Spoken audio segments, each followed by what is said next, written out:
day. I'm back. You're back. And this is Table Talk. I'm your host, Stan Deatherage. To my left, I have co-host down east, Dave Hudson, joining us, bringing his commentary, which we need. We didn't have Dave for the last one, and we're glad to have you here for this one. Yeah, it's good to be back. Nice to have you back, Dave. Your bright and shiny face is always appreciated. Your words of wisdom, even more. I don't know about that, but we can fake it today. Good to be here. That's right. Fake it till we make it. Beautiful. You beat me to it. And today we have City Councilman Joe Davis. It's nice to have you here, but not so much as a City Councilman today. We were going to set him up with Max Perrotin. It just didn't work out. Max couldn't do it. He had some stuff come up that was very important, and Joe's here by himself. So we may or may not talk about so much city stuff, okay?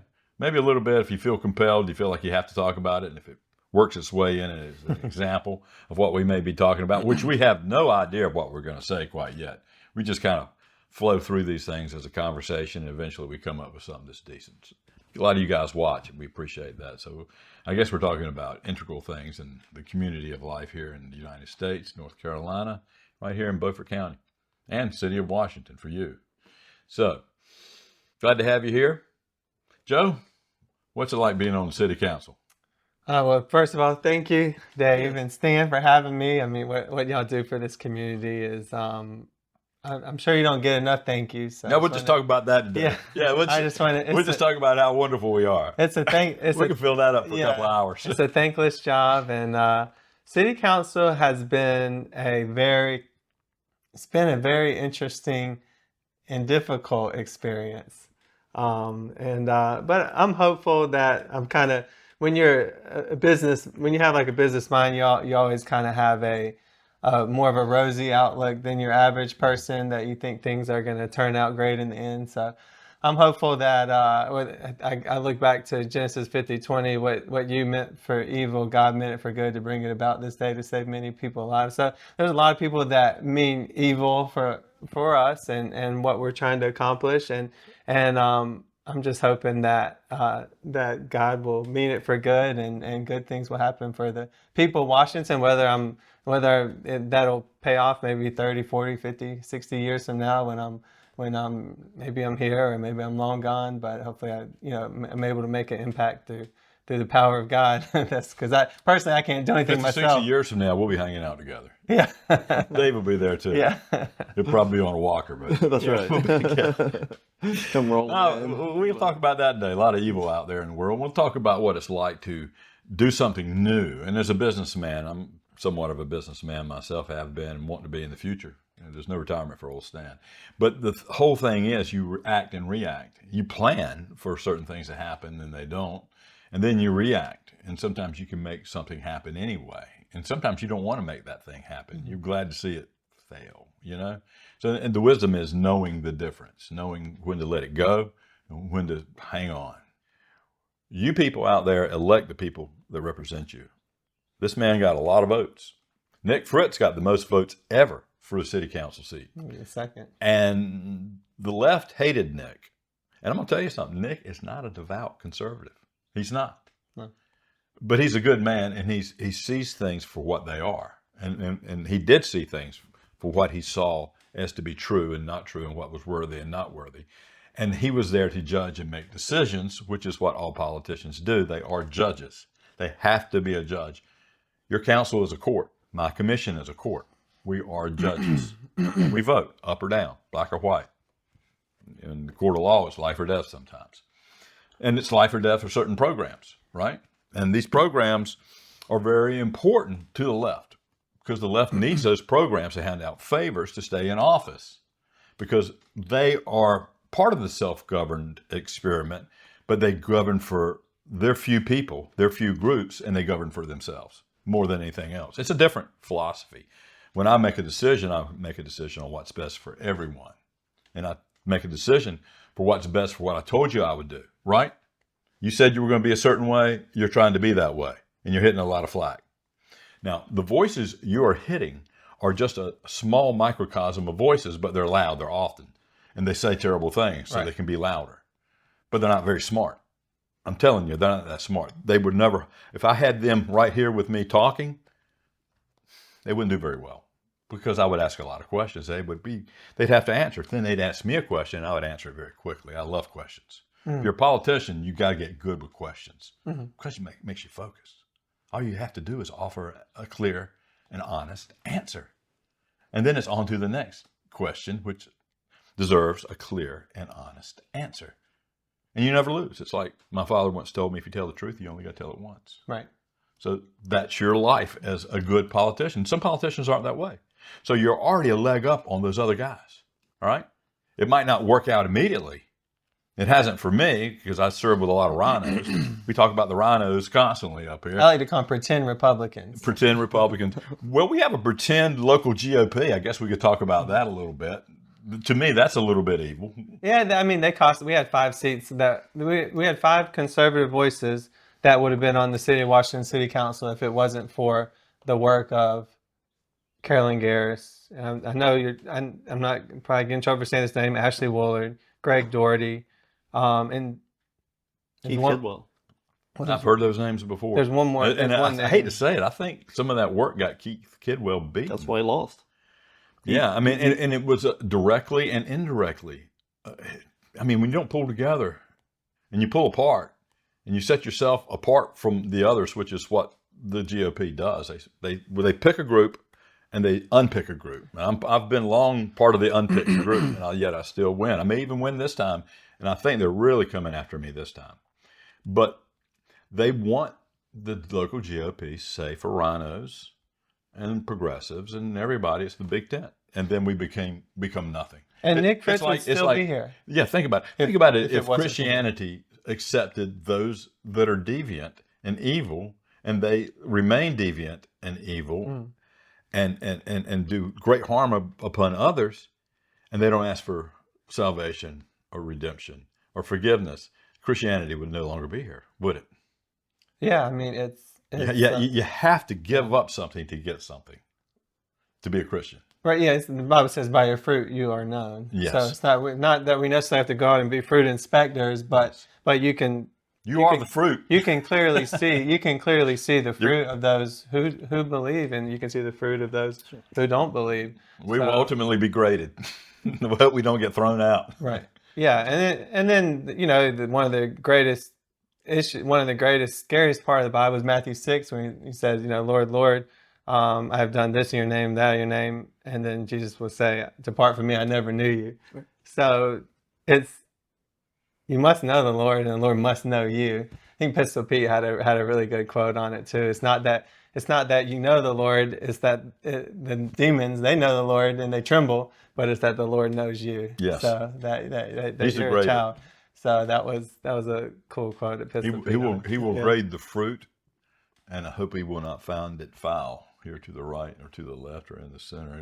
You're pretty much a man of God. Well, when you trust in, That's a good thing. when your trust is completely on Jesus' blood and righteousness, and you put your faith in Him, you believe that Jesus paid the penalty of our sin on the cross. He was buried. He rose again. He came back. 500 people saw Him. When you believe that simple gospel message and what He did for us, then it says, if you confess with your mouth and believe in your heart in Romans 10:9, you will be saved. And it said you may be saved. It said you will be saved. Let me ask you an issue. Let me ask you a question that is an issue for me, and you jump into Dave at any point. I don't want to belabor all points and be the instigator of this entire conversation because you guys are more important than I am at this point, because this is an issue that affects us all. I have served with at least one preacher, maybe two. And there's a lot of preachers on the left in politics. You've probably found that out. Yeah. Okay. We've got one on our council. You do? Yeah, we do. Okay, I've got one on my commission. Years and years ago, maybe decades, I submitted a resolution when I found out about the evil of partial birth abortion. I mean, to see what goes on, I mean, to know that from a diagram, it's terrible how it works. And if you've ever spent, 4 times in a delivery room, the miracle of life is such a wonderful, beautiful thing. And you love the woman that's having that baby, and you love that child, right, and you love the doctor for being there and the nurses and for it all happening. And then you think, well, there's another side. There's a side where that baby is an encumbrance to the family. And then you think about the left, the progressive left, the non-patriot left, the democratic socialists. For them, abortion is like a flag. Mm-hmm. They rally around that issue, say it's the right to choose. I choose the right to end the life of this human being. Mm-hmm. They like to think that the human being is not born yet because it hadn't been around for a while, learned how to talk, maybe, Mm-hmm. said mommy, daddy, that kind of thing. So, maybe it's not a human being at that point. But right at that point, they'll take killing that baby up to the last day of gestation. So, And even after. and even, Some even after. you remember Northern? The I think he said Northern, something yeah. along. Well, we'll let the baby stay there, and Make you them can comfortable. you can go and make then- a decision, kind of hang out a little bit, Yeah. go right around the block, have a beer, come back, and then make that decision about whether you want to keep the baby or It's not. evil. It is truly an evil thought. Now, why would a preacher who's also a leftist politician vote to condemn the life of those they do not know? Because it is a political expediency to rally around the flag of abortion for the left. Why? So I would understand if they really thought it through and they cared, and it's a heartfelt decision. But for them, it's not. They wear these funky hats. I don't know what to call them. Say exactly what they call them. But they wear funny clothes, and they go out and they say these 4-word statements over and over, and they might interject another statement, and they're out there beating gongs. And it's kind of like a party for them to extinguish the life, or to celebrate the extinguishment of a life of a child. So, how can another politician be so callous as to join the ranks of such? And I'll shut up now. Well, I would take it, we have to break it down to the very building blocks of where our government came from. Yeah. We are a constitutional republic. We were founded based on Judeo-Christian principles. That's what our Constitution is. That's how we set up our form of government. Our elected officials are our leaders. We expect them to go out and work on our behalf. Who do those leaders represent? We, the people.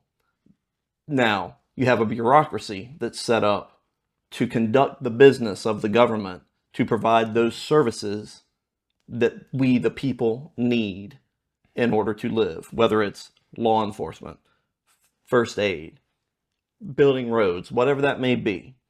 But who are you beholden to? The worker bees are beholden to the elected officials, because the elected officials work for us, we, the people. The problem starts breaking down when people don't understand their roles. If the politician or the elected leadership is in it for themselves, now you're looking at corruption. They're not doing their job of representing the people. They're either lying to people. It goes back to the evil that we were talking about. And they corrupt it. And then it gets worse, because if you don't bring the transparency, the truth to the conversation and put that out there, then everybody's getting away with something. And a lot of people are getting nothing in return, which is a problem. And it goes back to when we talk about evil. If we look at evil throughout history and how that works, all we have to do is look at Stalin, Trotsky, Mao, Hitler, all of these key evil people. They were the leadership. Who were they beholden to? Well, they usurped power, essentially, took it, dictatorships, whatever you want to call it, fascism, Nazism, socialism, communism, all the evil isms that we've come to know over the past 100+ years. And let me say one thing, interject. A small evil married with power can become a much larger evil. Correct. And it's frightening. And it does, because that leadership allowed it to happen. Hitler wasn't out there executing people. The people were. Mm-hmm. The bureaucracy that was put in place made up of the common people. They executed all these evils. If you look at the Soviet Union and how that operated, if you look at North Korea, even if you want to look at Iran, all of these issues are evil government, not representing the people. And of course, a lot of these things they believe in are counter to what we believe in. And the first thing they wanted to get rid of, and Nazis, communists, all of it, you remove religion.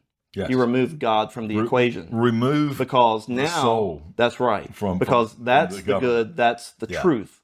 If we remove that, then whatever we do, there are no consequences. And so they profess that. Unfortunately, that has crept into the United States over the past 50 or 60 years, whether it's in institutions of higher learning, and it keeps getting passed on and passed on. And so a lot of these political things that we've seen come about are because this is what has been espoused before, and it has been corrupted. It's been taught as truth, and I would argue that it is not truth, but that's what they're teaching it as. And that's where we're seeing the increased violence, the political violence. There's no room in America for political violence, where politicians, those folks that we, the people, have elected to represent us, to do the work for us, now they're considered bad, because if you step in and bring the truth, if you bring the oversight, if you bring the transparency, you're the bad guy because you're exposing our sins.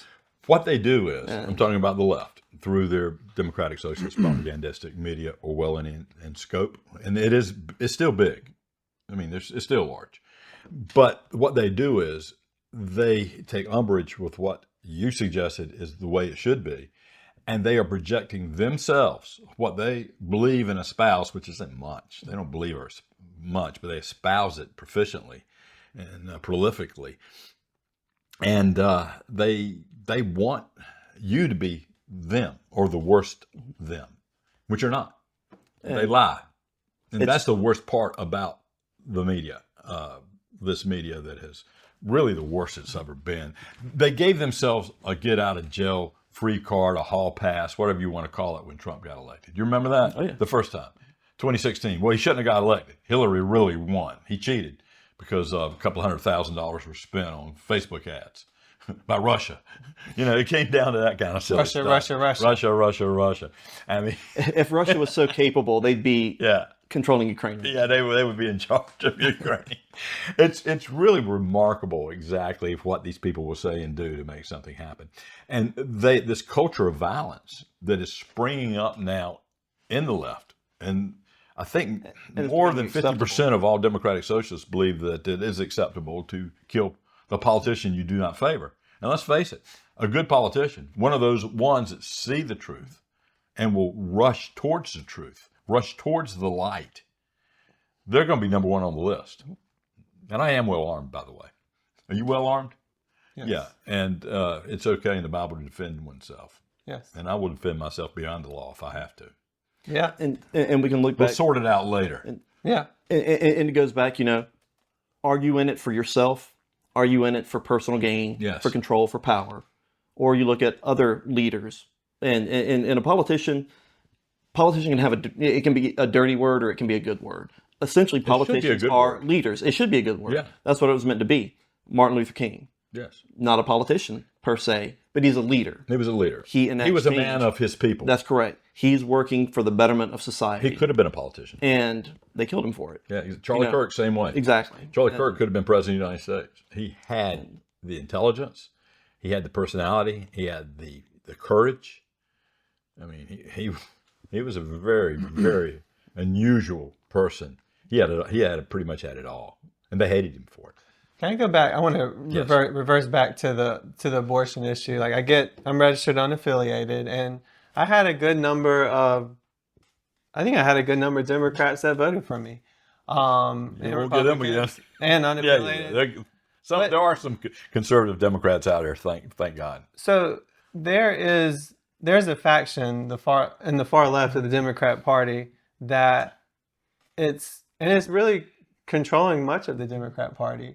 But it's dwindling. It's a demonic death cult. That's exactly they mutilate minors. They do the transgender nonsense. They kill babies to the point of birth and after the point of birth.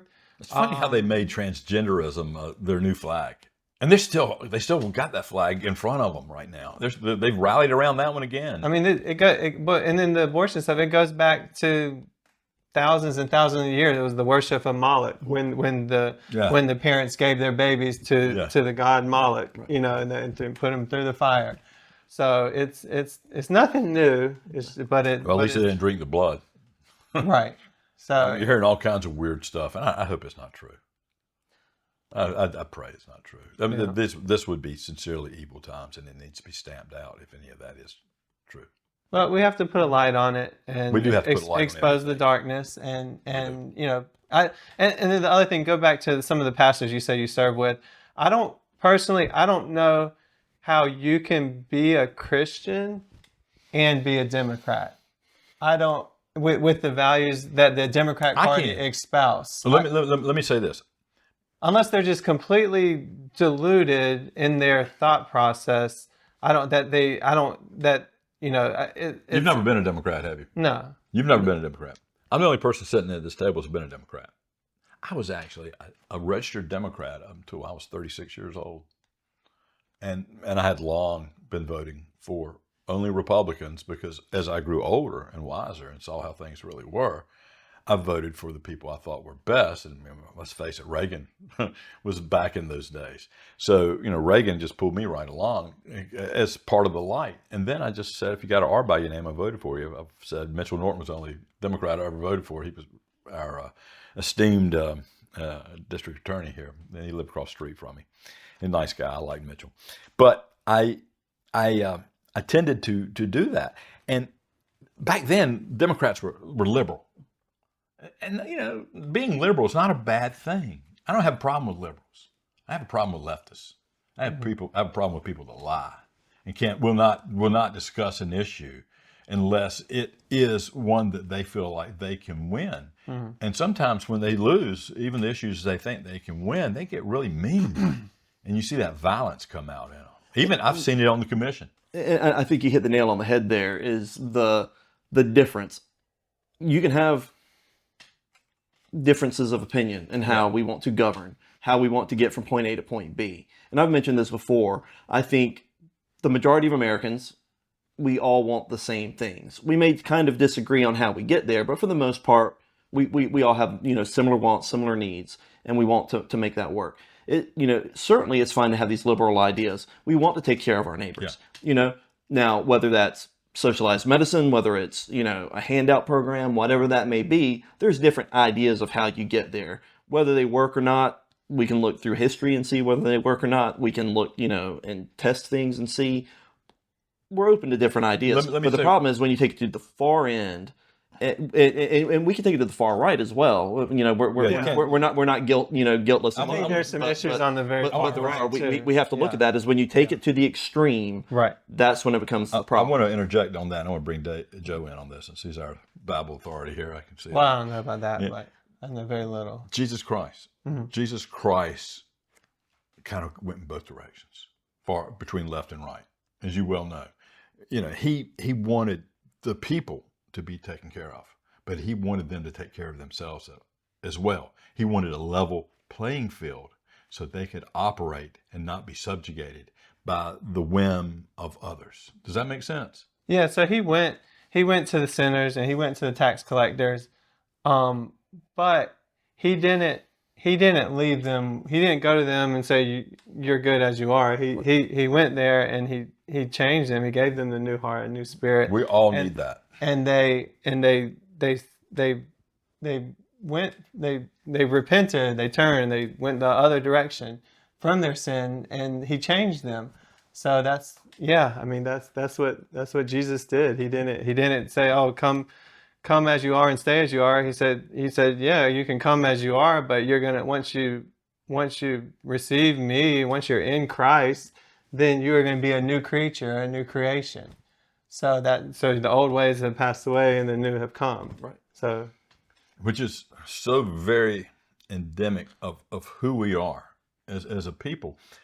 We are hopefully constantly evolving. We're a self-governed people. It's a great experiment. It's not happening all over the world. So, and I want to add too, when he fed the 4,000 and 5,000, when he did that and he realized they were only there for the food, then he wasn't going back and just, you know.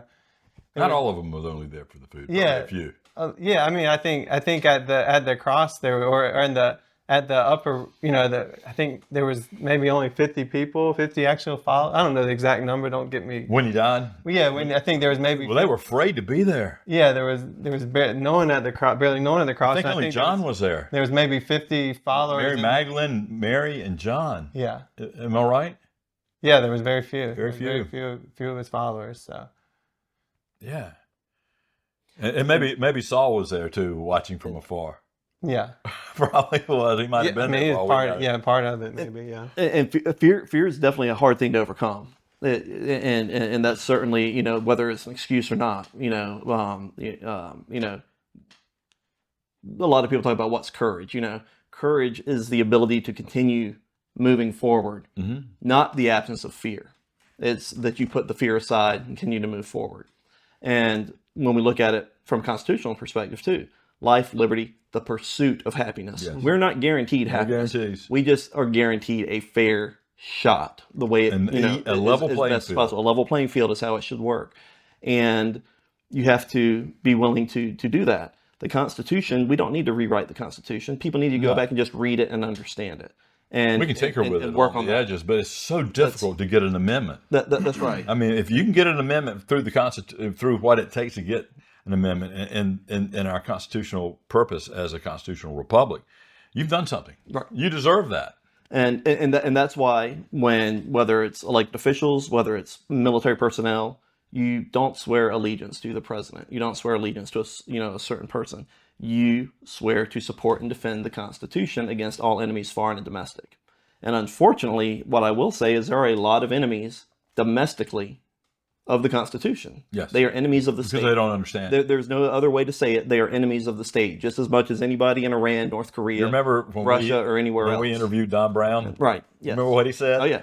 He said most lawyers have sworn to the Constitution. They haven't even ever read it. Never read it. They have no clue what's in there. And that's a key thing to look at. Senator Brinson, I believe, his quotes that he said in the State House was, "Here's the Bible. Here's the Constitution. These are the instruction manuals. That's all you need." And unfortunately, with the evil that we've seen in the world, people want to usurp that. Yes. We don't need the Constitution as it is. We don't need to follow this. We don't need our biblical teachings. Those don't matter anymore. And it's getting back to that. And then you have to be able to call the spade the spade. If you're the enemy of the state, it's easy for the military to go overseas and fight enemies of the state. What we're having more trouble doing now is finding those people here and calling them out for what it really is. It's treason. It is un-American. And if these ideas and values are un-American, we need to remove them. Not because we know better, but because we go back to our laws. We go back to our principles and our foundation. Define the point where it becomes treasonous. Any kind of political violence, for one. Yes. In and of itself, that's an issue. I've mentioned it before when we saw issues in, I believe it was Minnesota or Michigan a few years ago, even the Capitol, January 6th. You're talking about the Summer of George? This was, I think, a gun rights thing where you had a lot of armed people. Yeah. They stormed the state house with their weapons because they were unhappy about how something was going. Yeah. I can agree. That was Minnesota. I couldn't remember. It was Minnesota, Michigan, but I can agree with you in principle. I agree with what you are unhappy about. The minute you cross the line and go into a government building to try and persuade, force at gunpoint, whatever you want to do, at that point in time, that's treason. You might as well be put down, shot down, whatever, when you do that, because that's not how we operate. It goes back to laws and everything else. Even if I agree with your perspective, your point of view, we might have the exact same opinion on what we want, but when you cross that line, that's when it ends. But unfortunately, the legal system now is changing. They're trying to make laws from the bench. A lot of that leans left to some extent. Well, if you do it from the bench, the law only applies to certain situations rather than legislatively where it applies to everyone. That's right. So that is wrong on its face. Let me go as an example, and as an exhibit. Let's go to January 6th. Okay. What if they had not shut down the Capitol that day and allowed the people to peaceably go in and participate by watching what was going on. You remember, no people were allowed Right. in the wells of the House or especially the Senate that day. What if they said, okay, we got a situation here. Let's hand out tickets. You know, Trump in all his wisdom, and he was wise to suggest the National Guard be brought in. Of course, the Speaker of the House, Nancy Pelosi, had the right to request that. And he suggested she request it. But she denied that. She wanted a problem on January 6th. I mean, this was going to be their next flag. I think they anticipated False January flags. 6th. I think they planned January 6th. And we're finding out more and more with Southern Poverty Law Center that could have happened. They could have been a part of it, party to it. Talking about evil. So the Democrat Party that is a pure evil. is Southern supporting- Poverty Law Center. So the Democrat Party, they founded the KKK or started They it. did. They did. And now, found and it. to this day, or at least in last year, they are still supporting the KKK. They're funding it. They're funding it They're funding the KKK. because you know why there's money. There's money in There's hate. money. That's right. There's money in hate, and that helps them raise money, and they manufacture this far right There's not enough. militia that doesn't really exist. That's right. And there might, I mean, like I said, there's some bad people on the far right that hate Israel, that hate, that stuff like that. Right. But- There is. And There's a certain amount of demand for racism, but there's not enough supply. Right. So they're trying to increase the supply of racism so that these people who are, race hustlers can make their bones. And I see that. And they're all democratic socialists. I Good see- figure. I see Or that. rhinos. There might be some rhinos out there. Right. I see that at the city council level. So we're talking. I don't know if I can bring this up now, but we're talking about these two positions on the. Go ahead, and we won't let it go too far. Don't mention any names so much, but let's talk about whether it's smart or not. Yeah, we're talking about these two positions in the city of Washington that I don't, honestly, generally want to know what they do. And I asked another councilman, I said, one of them kind of has a Hispanic name. So I said, is this person for the Hispanic community? And then I see another one with, I don't know, it could be any type of name. I was like, who is this for? And the councilman's like, for the Black, for the African American. And like some of my thought is, these people are for a specific color of people. And then I asked, hey, are these DEI type positions? Do they just, just as a question, not saying they are, what goes out there is I'm saying they are DEI hires. I never said that. I just asked, hey, are they DEI type positions? And then all of a sudden, I'm a racist. Let me take that off of you and take this away from the city of Washington and me as a county commissioner, 26 years. What if I was put in a position that what you witnessed, okay? What you saw. Okay, if I was put in that position, this would probably be an issue for me. And I'm going to tell you why. First of all, we're a much larger government than the city of Washington. I mean, we do the whole county. County's over 1,000 square miles, counting the rivers, goes in all the creeks. And the population, of course, is larger. And we have a lot of things we do as per general statute. So why would we spend the public's money on public outreach personnel? That's what the politicians do. It's a specific color of his skin. And which makes it even worse. But even if it was, since we have so many white people in this county, probably about 75%, if we're going to have one for the blacks and one for the Hispanics, we got to have about 5 or 6 for the white people. So you see, even if it went to that point, it would still be on its face incredibly stupid. So a very unwise expense of the public's money. That is what the politicians do. That is what the upper management, like your manager, that's what he does. He interfaces with these people if necessary, or sends them to the politicians to talk to the politicians. We are their connective tissue with the government. Yeah. You don't have public outreach. This is a way to take that responsibility away from your poor performing politicians that were there before you got elected. So naturally, you say, why are we doing this? Not They've because had control for 100 years and they've never done anything to help the community in Washington. No, and really they have not. If they were better politicians, they would have. Again, the politicians are the connective tissue. And I'll speak specifically to DEI. I spent 17 years working in affirmative action in DEI. That was my civilian career. We have laws that we have passed over the years that have given equal rights to women, minorities, regardless of race, Yeah. regardless of gender. Right. Those laws exist, but when I say we, there are those out there who still want to create these ideas of issues. It's not equitable. It's not, everybody doesn't get the fair shake. Well, you do. The laws are there. Yeah. Everybody gets it. If you don't get the fair shake, if you are whether you don't get a job, whether you don't get into college, whatever that question may be, there are laws there to protect your rights. Or you legislatively change the laws. That's correct. But the issue is when we start talking DEI, it's taking it and it's really kind of bastardizing what those laws were meant for. The laws were there to protect everybody's rights. What happened is now they wanted to put quota systems in place, and specifically affirmative action. Affirmative action was never a quota system. It was just, we want everybody to have a fair shake. Equality. And in a perfect world, perfect society, which we're not, ideally, the people that worked for you or, got these opportunities would match the population from which they were drawn. If we have 75% white people in the city of Washington and 20% black and 5% Hispanic or whatever the numbers may be, you would expect to see that representation in city government. You would expect to see it in the bureaucracy and the workers, because ideally you're not discriminating. You're basing it on you are the most qualified person and you're there. The problem with the DEI is now I need an excuse to bring in a person who's not the most qualified and give them a job for whatever reason, whether it's going to benefit me, they're going to do what I tell them to do.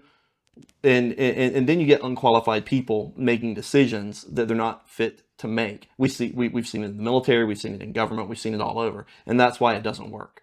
If you go back and look at, like I said, perfect world, perfect scenario. Of course, you're going to have racist people. You're going to have people who are, they're not going to, want to work together, whatever the case may be. And we see it through, throughout the world. We see it through all races. None of us are innocent of it. White people can be racist, black people can be racist, Hispanics can be racist. Same thing with your all people religious. Everybody's always going to be prejudiced at some point in time. But I would say a lot of that is quite frankly, we can be a better people through Christ and be completely unracist. That's right, because it's environmental. But you when learn you that set behavior. up all these mechanisms for racism, you've got to create the supply. No, you've got to create the demand for the people who are taking care of the supply, the race baiters. Correct. And they need to eat too, right? And going back to what Now Joe, that's an evil, right? But going back to what Joe was saying, there's nothing wrong with asking, is this a DEI hire? When I say DEI, I said, is this a DEI type position? Is that what they work? Do they work in DEI? DEI is If you believe in DEI, then believe in it. I'm not going to hate you. Right. That's just your opinion. But that's their vernacular. But to bring the question up, Yeah. to How dare you? provide, racist. yeah, but to provide How the dare transparency, you? that's what you were elected to do. How A lot dare of you people use our elected you. words? Yeah, a lot of people elected you. Like you love DEI. order to bring- How dare you Then use our wave the acronym? flag and say yes, it's DEI, and it's for DEI, and I love DEI. Which I'm not going to think of you any differently. That's which just was a your- that's just what replacement you for believe. CRT, Right. if you But- remember. Yeah, it and was a that, replacement and that, for CRT. that stuff crept into the church too and caused a lot of problems. But by asking the question, turd you're by not a any- bad person. A turd by That's what any we other expected name you would to do. smell as bad. Right. To quote the Bizarro Shakespeare. So I talked to WIT and actually interviewed me about this, and they didn't even do anything on it because I think they thought it was ridiculous. Right. But I mean, the Bible is so clear on it. I think it's James 2:9. It says partiality is a sin, and God hates partiality. Yeah. And then you go to, like we've been talking, you go back to Genesis 1:26. God made man in his own image, in the image of God He created him, male. And there's another thing, He created male and female. He created them. So there's two sexes. Right. There's two sexes, and we are all image bearers of God. So it doesn't. We're made in His image. We all have equality, and that our Constitution was built on it. And it doesn't just because your pigment is a little darker than mine. It doesn't make us any different than the image of God. I'm really white, so you're just a lot more blessed with pigment than I really am. white. right. So Dave's really white. We guy. all, but we all bleed red. they're all just more blessed. Yeah, they're just more blessed than I am in the realm of pigment. But we're all the same. That's right. We're all made in the image of God. So, which is what the Bible said. I didn't make this up. This isn't my opinion. This is what the Word of God says. So, and that's what I'll stand on. So, The great and logics that's how of it the should world are encapsulated in the good book. And And there's some weird stuff in the Old Testament. I think we'll all agree with that. But and God does play favorites. We shouldn't, but He does. but there's also something to applaud you on is where you stand. You know why you stand for what you do, and you're not wanting to compromise that. No, and that's not exactly at what all. I would expect in a leader. That's what leaders are supposed to do. And when a leader, and that's what they want you to compromise. That's right. And they expect you to. I was never quiet about my faith for my whole campaign. And then when I get in office, you expect me to stop. I guess that's what most people do. They talk about, oh, I love God. I'm man of faith. And then they get in office, and then you Give it up. you never know. right. And that's it goes back to leadership. I like to harp on leadership, but you are ultimately responsible for everything that your subordinates achieve or fail to achieve. And as a politician, we can explain, here's why we're doing things the way we are. We should be able to explain it. And to the electorate, if somebody says, why do you want to do this? As a leader, it's your job to explain that. And if they don't like it, that's fine. And in the next election, they can elect somebody else. Exactly. There are similarities between the military and serving in office, but because of the democratic process, and we are accountable to our constituents, we do have to explain why something didn't get done so they can make a better choice next time. But and that's where the honesty. Stan, why didn't you get taxes down? You've had all these years. Why didn't you? I said, why did your friends, maybe not you, but your friends elect rhinos, Republicans in name only, that function as Democrats and function well as Democrats? They're better Democrats than the other Democrats I served with, who were really Democrats in the early days of me being elected. Maybe I'll just need to elect Democrats for those rhinos. You probably could get more done. Well, we could have a shadow government too, and maybe do what's right, and maybe have militias instead of having Republican superintendents. I can promise you this: if you take one part of our electorate out of this process, we're going to have problems. So everybody needs to be included, but everybody needs to be included constitutionally, where they have certain provisions they have got to uphold. And violence is not one of them. That's correct. Yeah. And lies and a press that is not truthful. Now, there's a free press is different from a fair press. If they can be free, but if they're not fair, I'm going to call them out on it on a regular basis. Right. And I feel called to do that. That's why I have my own publication, which is not perfect. But I do allow a lot of things get said that wouldn't get said otherwise. Mm-hmm. I'm known for that. No other publications are letting comments go in their articles anymore. That's all, except on Facebook, but not on not on their website. And when you do it in a more controlled environment where you do have moderation, you get a better tone. I mean, if I see something really stupid, I'll get out there and say a few things. And come on, take me to task. I'd love it. Debate me publicly. And I think with our elected officials, our politicians, that's where I think America has kind of lost the faith. Is the assumption is you have these corrupt folks, or the good guys can't get ahead, Yeah. And it doesn't pay to be good guy anymore. It doesn't, but that's what we really need. What's what we really need. And it goes that's back. What we have to fight. That's what we have to fight for, and it goes back to like I said, it's those values. And the Army, we had Army values. It was an acronym for leadership, but it was loyalty, duty, respect, selfless service, honor, integrity, personal courage. If you exemplify those values, you should be doing the right thing.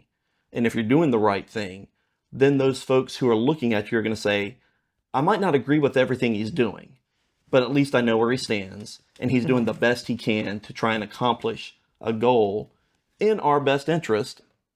And if you're not trying to do something in people's best interest, you're probably not doing. You're not following the values. I mean, you've got orders to follow, right? But you're going to keep your men alive. You do, and politically, it's the same thing. If we need to go out and build roads, we'll build roads, and if it's going to cost money, it's going to cost money, but we can explain why. You know, do you want to cross into the city limits and you hit nothing but pothole after pothole?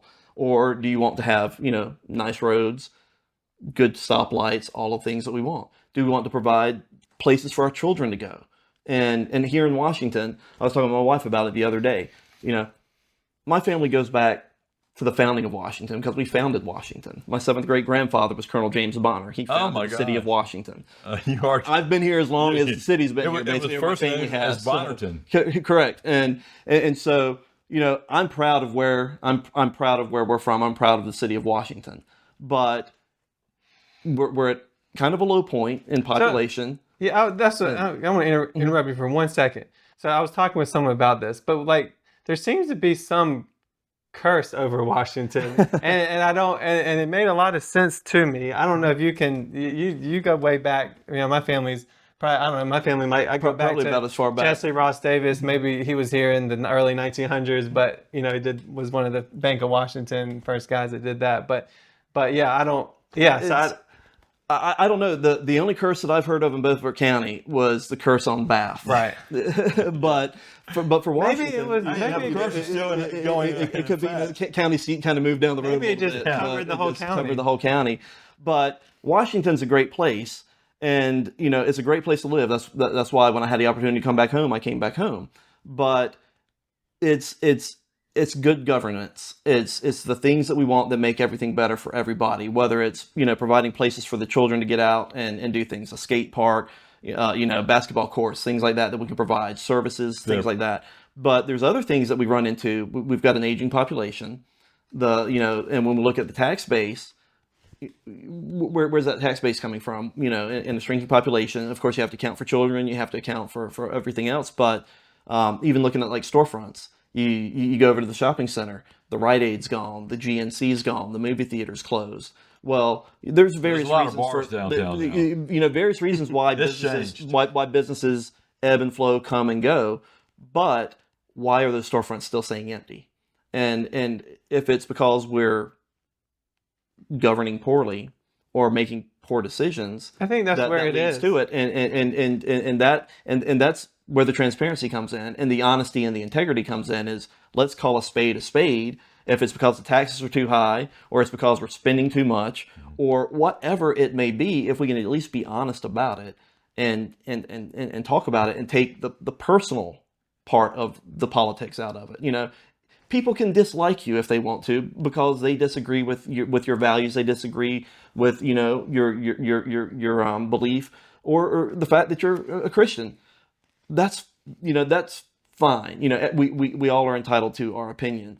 But what you're not entitled to do, I would say, is make that person enemy number one because they see things slightly different when they're working to improve the community as a whole for everybody. And it's those tough conversations.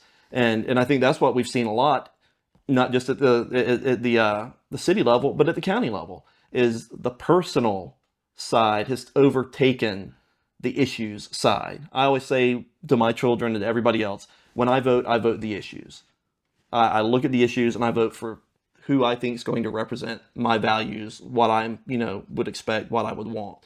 And if you, like a rhino, pretend Republican, if you're going to lie to somebody to get elected, and then you're going to do the exact opposite of what you promised them out inside of the Board of Elections, that's just as low as you could possibly get, in my opinion. That's where I'm upset too. We all, you know, three of us came on promising a 28% tax cut, and we tell the city staff, hey, we need a 28% tax cut. But you didn't say if you were going to do it in all in 1 year. We figured you'd do it in 2 or 3 years. Yeah, at least I did. At least from Nick and my standpoint, we were going to do it right away. And that's because, but and I would appreciate that. But Nick and I want you to know, and reasonably, I felt like you might need to take 2 or 3 years because you were going to have to. I saw a lot of problems in the city of Washington, the way it was run and mismanaged, and it was incredibly. But they gave us, I think 4%. That's all they gave us. That's not enough. They gave us 4%. I've talked to Max about that. And they said they're going to give us 6% that's going to go into city infrastructure. And I agree, we've got some issues there, but we need to give the money back to the people first. I think I think this first year, if and I know I'm getting deep into it, but I am a citizen. I do pay a lot of taxes. But I think if you could go 12%, go 6% to the people and 6% against your fund balance, and put it in your fund balance. Don't spend it. Put it in your fund balance because that's where you guys have a lot of problems, and because of the mismanagement. Yeah. I mean, I'm not talking about the electric fund balance or your utilities fund balance. I'm talking about your governing fund balance. Put it directly into the governing fund balance. And then you've got a little bit of a cushion so the state of North Carolina will stay off of you. And you need that. You don't want them breathing down your necks. And then give 6% back to people. That's 12% this year. And then you've got 16% to go. Do it in 3 years if you have to. Do 11% the next year and do 5%, maybe do about 7 or 8% because you really need to come down.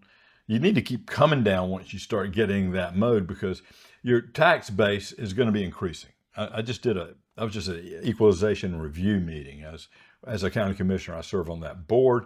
And when people feel like their property is too high, they can come see us. And our job is to make sure it is in line with their neighbors. Is it too late? Is it too late to do that? No, I think you can still go in. I need to go because it's ridiculous. Go talk to the tax assessor. Tell him I sent you. He's my neighbor. Oh, he is? Yeah. Yeah, go see him. He's a good guy. So, I think he's a neighbor. I think he's across the street. There's a situation in Washington where you guys, well, not you guys, we have not been able to manage well because we haven't had the proper people elected. But too much money spent downtown. Too much. Way too much. Too much money spent on that police department. I mean, that was crazy. I mean, I thought you guys had a big grant from something. No, not at all. Well, that's why our taxes went up 28%. Yeah, because we needed a $10 million police station. Oh yeah, you didn't. You were fine. You were fine, and we'll talk about it later. But what we got to do is we've got to take care of the folks. Among other things. Yeah. I digress. I was talking about the equalization review. One of the things at that meeting, I had to make sure I kept my mouth closed as much as possible, not to speak, but because I was slack-jawed. I was seeing what property is selling for in the city of Washington, around Beaufort County, but especially in the city of Washington. There are people paying at Moss Landing around $325,000 for a 1/16 of an acre, and one guy bought 3 of them. And I'll give you an example too. You have the house right down here, down the street from you, that's up for sale. I think it's a little over 400 is what it's going for. Nice house, nice neighborhood, everything else. You can go right down the street from where I live, a mile and a half. Yeah. And you can get a house built in 1993, 2,000 square foot, 5 acres of land for under 300. And some of it's on the water too, I bet. Water view. There you go. And that is a crazy water view you've got there on the Pungo. And so when you look at the differences and not only the price for the value of property, but when it's assessed for tax purposes, what that's coming in at. So I think that Moss Landing is also hurting your regular people who grew up and lived here forever. That's right. Oh, it is. It's skewing it. Yeah. To that higher end. It's skewing it to the higher end. You've got a lot of people moving down. The guy that was complaining was very erudite. You could tell, he came from money, had money, and paying $975,000 for 3/600 of an acre so he could put his big house there was not that big a deal for him. He was arguing about 20 grand. And I mean, it seemed like it was kind of petty in a way, but then again, on the other hand, he was just a stickler for what he thought was right and wrong, and I don't have a problem with that. But the thing is, the guy paid $960,000, $70,000, $80,000 for 3 lots. I just sold one on the other side of the river. It was 5,100 an acre, high ground, not low ground, not 5, 6 feet above sea level, 20, 25 feet above sea level, with waterfront access, and 80 feet on the water for $323,000. And you see the difference. I was glad to get that price. I told the guy who bought it almost a year ago, I said, guess what? Your property values are up, dude. And that is an issue. And, Joe, I think you hit. It's gonna affect the entire county. Washington, close to Washington, you're gonna see property values it's affecting my house. Mine too. And it's a key area. And you mentioned it for those folks who are from here. The folks who are from here are used to living here. Yeah, you're used to. This is how much I need to live comfortably in Beaufort County or within the city of Washington. But when you have outside influences that are either inflating those prices and everything else, you start pricing out the people who are from here where they can no longer afford to live or work in the, where we come from. And I've said it a bunch before. We saw that happen in Charleston, where the people who have been there generation after generation can no longer afford to live where they were, and they're being pushed out. The other things that we see is with bad governance. I'll say Hampton County, South Carolina. You had a solicitor or attorney general, or not attorney general, but a district attorney, corrupt as could be. He's sitting in jail now. Evil person, the Murdochs. But thought that they controlled everything. Everybody reports to me. You had corrupt coroners. You have money. It's a bankrupt. The county's bankrupt. The taxes are higher there than they are here. My mother-in-law pays more for a 15-year-old vehicle than I pay for my car that's 2 years old. I mean, it's ridiculous the way that the tax has gone up. And so there's no business coming in. There's no opportunity coming in. And it's just falling further and further by the wayside. And then with the corruption in government, they know that the government is stealing money out of the pocketbook. That's why they're bankrupt. But they won't investigate themselves because they know they're all guilty. But then you have an electorate that's unfortunately, either they choose not to pay attention or they choose to believe the lie of the person when they run for office again and again and again. And I only bring these up as you can look around, anywhere you want to look and find issues or find problems. But what we have to do is find those solutions here. Yeah. And it ties directly back to being honest, being transparent, knowing what people stand for, and do what you say you're going to do. Taking a different tack than governing, which is transparency and listening to your constituents and giving them that voice that they've long not had. And if you have to terminate bureaucracy, that's that you're not a bad person. No, but they will scream because you try to streamline. And that was a big key piece. That was a big fight Nick was fighting every single day, and I think he got to the point where this isn't a fight I can win. You guys have 20% too many employees. And that's the fight. And I want to go back to your first point. So you said that it's pushing people out. Well, it pushed my parents out of this town. They couldn't afford to keep up this. They bought the house for $80,000 back in the 1980s, and I bought it from them for like $180 when it's falling apart. But they couldn't afford to stay here because of the taxes, because of the utilities, and so it forced them to Florida. My dad's born and raised North Carolina, loves North Carolina, and I knew your dad a long time. It pushed them. So that's just an example that hits home to me. And then with the values of these big old historic homes, and there's not really big families anymore that can go into these houses. Which there were. Yeah, that can go into these houses. So then you've got one or two people that, it's just my wife and I right now, but you've got one or two people that have these big homes, and it's like, it doesn't make any sense to pay, $8,000 in taxes to stay in Washington when you can go to Atlantic Beach and be on the ocean and pay about a fourth of that. I'm going to draw what you're talking about. I'm going to wrap this up. I'm going to talk about what you were talking about and pull that in together. You were talking about, you brought us into the bureaucracy because you were talking about how the way government works, and you want a level playing field. And so often it is not. It's a very simple proposition that we have in governing, especially in the South. Most of the South was Democrat because the Democrat Party was a racist party, right? And the KKK came into the fore because of the Democratic Party. And the party of racism. It's still the party of racism. And the party learned how to make things work by asserting their racist authority over judicial. Okay? So we see the Democratic Socialist Party now writ large across the nation, mostly out of the South, thank God. But they have learned from the South to put their corruption in the bench. So we see the most corruption of the Democratic Party in their judiciary, okay? And that's why you see courthouses ruling certain areas. In Virginia, they name counties after courthouses, So that's why you had the problem in, was it Hamilton County? Hampton. Hampton County, I'm sorry. In Hampton County, because that was the process over the years. I don't know whether Murdoch was Democrat or Republican, it doesn't really matter. But he acted as if he was a Democrat, an old-timey Democrat. That's got to change. It's changing in Beaufort County. We saw that when we went to court just recently. Right. That's right. And eventually, it's not who you know, it's where the truth will prevail. That's correct. And we need that. And we're going to need that in government. What they do in Beaufort County, this is part of the problem Beaufort County hasn't grown, because we're not a rich county and we don't need the bureaucracy we have. In Beaufort County, people consider bureaucracy to be economic development. The more people we have working for government, the higher they get paid, the more money goes into it. And I have seen people from Eastern North Carolina, in particular Beaufort County, over my years, they think social services is an industry.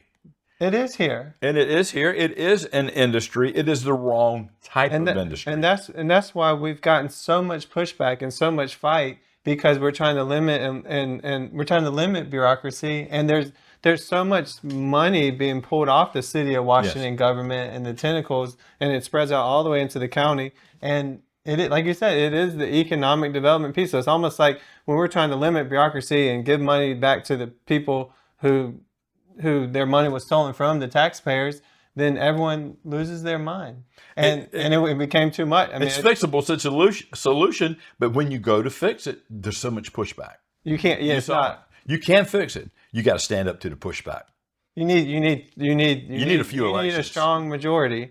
You need a strong majority. You need more than one election to get these things done. It takes time. It really will. This didn't happen overnight. Actually, after the Civil War, it kind of did happen overnight. But it's still going to take a long time to get this finished out and made right. But you're not going to get it done if you don't knock down the taxes immediately, at least 6% to the people and 6% to your fund balance. And next year, you won't put so much into your fund balance. I mean, eventually, everything will get straightened out. But, I mean, the DEI hires that you were talking about, guys, with the city of Washington, you need to cut both those positions, and you need to cut them fast. You need to apologize to people for ever instituting those positions. Am I right?